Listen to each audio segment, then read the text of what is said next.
एक बूढ़े भिखारी की कहानी। Heart touching story.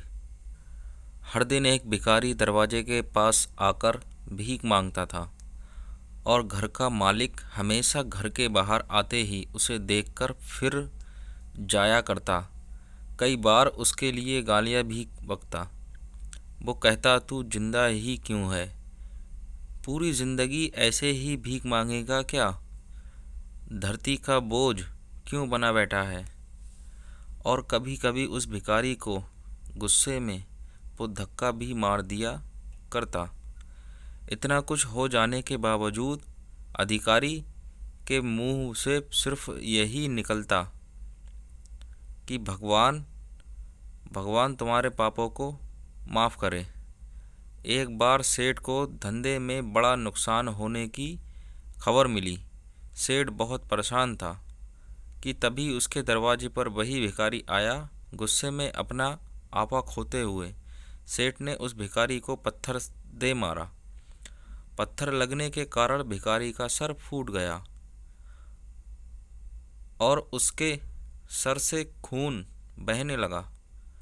फिर भी दर्द से कराते हुए भिखारी ने इतना ही कहा, भगवान तुम्हारे पापों को माफ़ करे।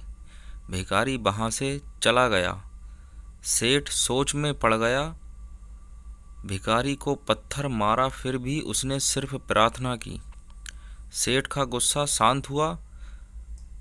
सेठ का मन शांत हुआ भिखारी का रहस्य जानने के लिए। सेठ ने भिखारी का पीछा करना शुरू कर दिया। भिखारी जहाँ जहाँ जाता, सेठ उसके पीछे जाता। सेठ ने देखा कि कोई उसको खाना देता, कोई उसको मारता, कोई अपमानी करता तो कोई गाली देता। लोग भिखारी के साथ चाहे जैसा व्यवहार करते, लेकिन भिखारी सबके लिए एक ही प्रार्थना करता, भगवान तुम्हारे पापों को माफ़ करे। अब रात होने को आई थी। भिखारी अपने जाने के लिए लौटा।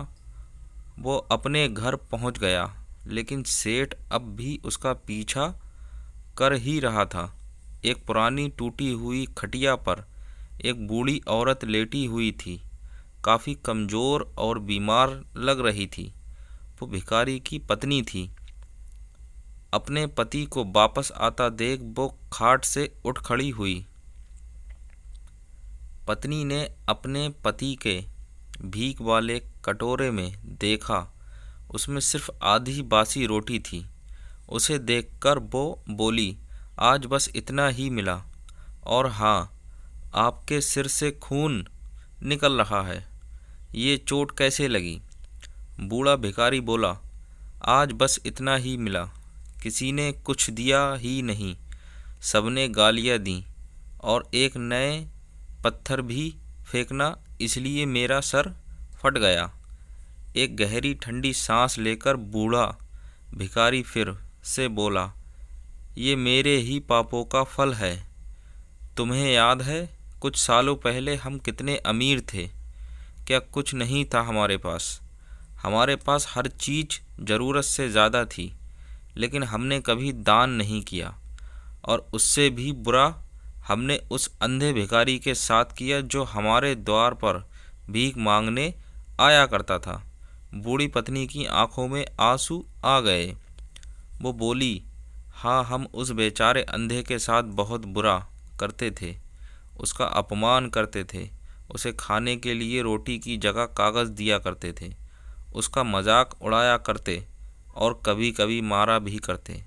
मैंने कभी उसको रास्ता नहीं दिखाया। एक बार मैंने उसके मुंह पर मिट्टी भी फेंकी थी और वो हमेशा दुखी होकर यही कहता कि भगवान तुम्हें तुम्हारे किए की सज़ा देगा, भगवान तुम्हारे पापों की सज़ा ज़रूर देगा। उसका श्राप सच हुआ और हम इस दुख भरी जिंदगी में आ गए।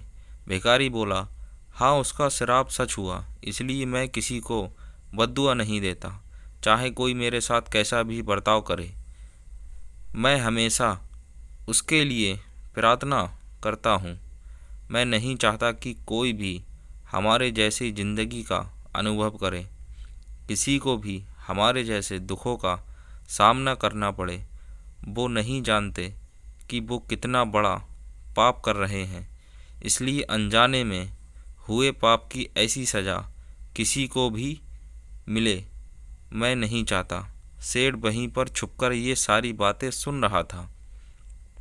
अब उसे सब कुछ समझ में आ गया था।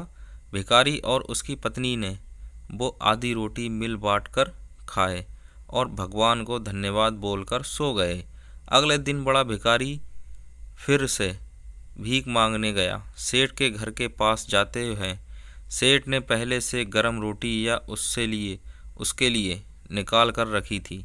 उसे देते हुए सेठ विनम्रता से बोला, माफ़ कर दीजिए बाबा, उसे बहुत बड़ी गलती हो गई। बूढ़ा भिखारी बोला, भगवान तेरा भला करे। इतना कहकर वो आगे निकल गया। इस कहानी से जो सीख लेने लायक है वो बड़ी ही सिंपल है कि आदमी चाहे किसी के बारे में बुरा कहे या भला कहे, लेकिन भगवान सिर्फ कर्म के हिसाब से उसको फल देता है। क्या हुआ अगर भगवान नहीं दिखता? लेकिन ये बात बिल्कुल सच है, उसके खाते में सब का हिसाब बहुत बहुत पक्का होता है। इसलिए जिस किसी के लिए जो भी करो तो अच्छा ही करो। कैसी लगी दोस्तों हमारी ये कहानी आपको? इसी तरह की कहानी रोज़ सुनने के लिए और देखने के लिए, पढ़ने के लिए हमारे चैनल को सब्सक्राइब करें। और वीडियो अगर अच्छी लगी, कहानी अच्छी लगी हो आपको तो लाइक करें। दोस्तों इस चैनल पे मोटिवेशन कहानी, इमोशनल कहानी, हार्ट टचिंग कहानी, सब तरह की कहानियाँ इस चैनल पे आएंगी। आप चैनल को सब्सक्राइब करके रखिए